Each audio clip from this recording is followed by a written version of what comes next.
Now, in that showdown, the United States has placed on Iran the toughest sanctions ever. I want to just quote the White House here. These are the most stringent and broad sanctions regime in the history of the world. And the goal of the sanctions, of course, is to halt and stop Iran's nuclear program, which Iran says is for peaceful purposes, and the United States and the West say is for building a nuclear weapon. But for sanctions to work, they have to hit the heart of the economy. Oil is the most important thing still here in this country. About 80% of the export revenues come from that.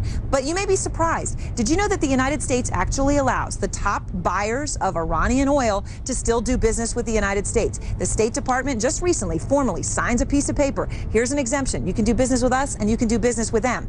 You may shake your head and say, how does that make sense? You may shake your head even more when you hear this. Chinese imports of Iranian oil, China's the biggest single buyer, are up 66% in the month of May alone, according to the IAEA. Just a pretty stunning statistic, even though overall some of the imports, of course, have been dropping dramatically. We've seen plenty of Chinese businessmen here as well. But what about regular people? Are the sanctions working? Here's what we saw. Congested, busy. Tehran is packed. Tons of traffic, but the kinds of cars are mixed. Tehran is a car town, so to find out if sanctions are hurting, we went to dealerships. Like this one in central Tehran, where I asked the manager if sanctions are hurting.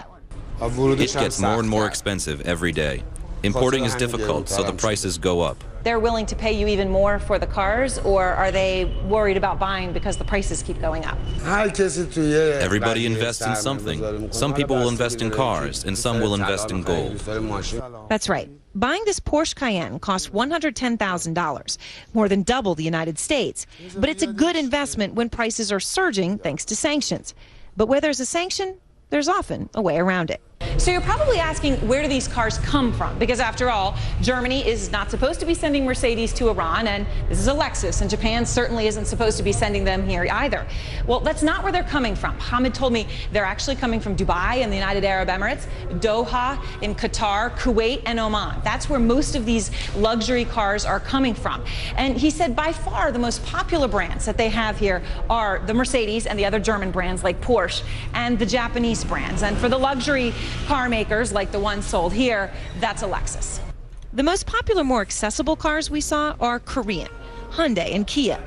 Korean brands are dominant, but sanctions make them more expensive too. Samsung is the biggest electronics brand in Iran.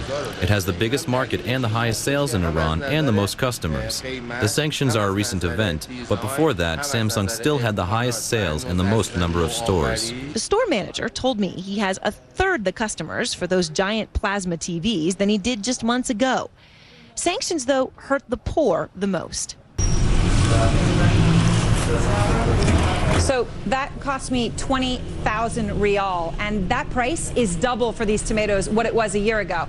This is a poor neighborhood. Every single one of these vegetables is grown locally here in Iran.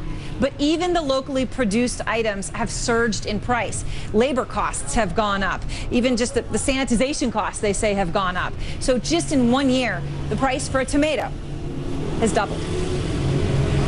These young men say they don't earn enough to afford surging food costs. Our income is much less than it used to be, but we get by. These shrimp cost $22 a pound. That's double a year ago, and it's the same with all these fish. So sanctions bite, but are they working at their goal, ending Iran's nuclear program? It seems for now, the answer is no. The scientists of Iran have figured it out already. What can you do now? If you build a car, they cannot make you dismantle it. Out front tonight, Kareem Sadjapur from the Carnegie Endowment. And Kareem, you know, it's interesting, we had a chance to talk to people. Some of them, as you can imagine, were hesitant to talk about the nuclear program, but some of them weren't. And as we've been showing the 50,000 rial note as a nuclear symbol, in a sense, it feels like people are even more committed to this program, despite the fact that it's very fair to say sanctions are taking a bite. I'm not sure if that's absolutely true, Aaron. I think, as you illustrated, the Iranian people are stuck between a brutal regime and an incredibly draconian sanctions program, which you described as the most draconian in the history. So sanctions have certainly accentuated the existing maladies of the Iranian economy. Incredibly high inflation, unemployment, underemployment. And I think if people were properly explained the nuclear program and asked, would you be willing to make certain nuclear compromises, compromise on the amount of uranium in which you enrich in exchange for economic incentives, I think many people would be willing to take that bargain. But the problem is that the Iranian regime has never allowed an open discussion about the nuclear issue in Iran. Right, and of course, to your point, that's not really the way it's set up here. I mean, it's it's a peaceful program, and people support that, and they support their right to that. Exactly. It's a patriotic thing, completely. But Kareem, what about the fact that this is the toughest sanctions regime in history? Some people are skeptical. They say, look at Cuba, Fidel Castro stayed in power. Look at North Korea. I mean, these countries have endured incredible pain, but in North Korea, they're still moving ahead with a nuclear program. Now, maybe be a lot further ahead without sanctions, of course. But what if the sanctions don't work? It seems like the West's eggs are in that basket. I mean, that's a great question, Aaron, and the goal of sanctions is not to hurt Iranian people or gratuitously debilitate the Iranian economy. The goal of sanctions is pretty clear. It's to subject the leadership of Iran, particularly the supreme leader, subject them to enough pressure to get them to make meaningful and binding nuclear compromises.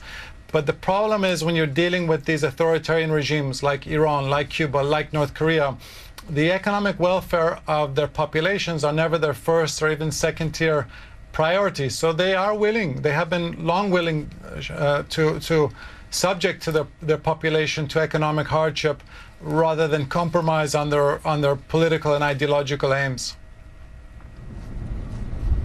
All right, well, Kareem Sajapur, thank you very much, man who knows as much about Iran as anyone out there.